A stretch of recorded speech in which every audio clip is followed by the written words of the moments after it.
अगली सुबह आन्या फिर से डिजिटल लाइब्रेरी में थी। उसने ग्लोइंग पोडियम को टच किया और प्रोफेसर एआयोन मुस्कुराते हुए सामने आ गए। तो क्या तुम मेरे खाने के बारे में जानने के लिए तैयार हो? उन्होंने पूछा।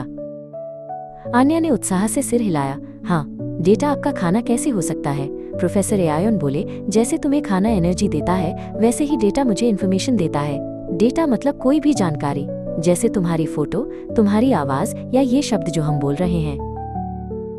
इसे ऐसे समझो, प्रोफेसर एआयोन ने समझाया, अगर तुम्हें केक बनाना है तो तुम्हें इंग्रेडिएंट्स चाहिए माइनस जैसे आटा, चीनी, अंडे। मेरे लिए डेटा वही इंग्रेडिएंट्स हैं। साइड स्क्रीन पर एक केक की रेसिपी और उसके इंग्रेडिएंट्स की इमेजेस दिखाई दी। आन्या की आंखों में चमक आ गई। तो अलग अलग कामों के लिए आपको अलग अलग इंग्रेडिएंट्स मतलब डेटा चाहिए? प्रोफेसर एआयोन ने सिर हिलाया। एग्जैक्टली।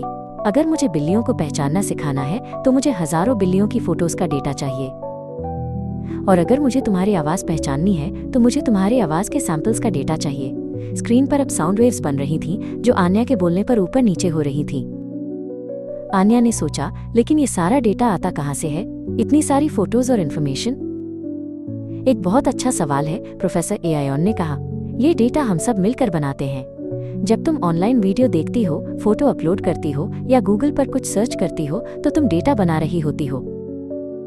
लेकिन याद है मैंने कहा था कि गलत इंग्रेडिएंट से केक खराब हो सकता है? प्रोफेसर एआयोन ने पूछा।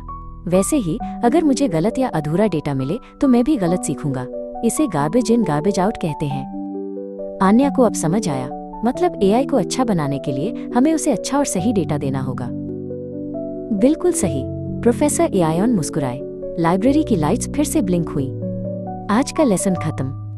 अगली बार हम देखेंगे कि मैं इस डेटा का इस्तेमाल करके सोचता कैसे हूँ। आन्या को अब एआई एक दोस्त जैसा लगने लगा था जिसे अच्छी बातें सिखानी थी।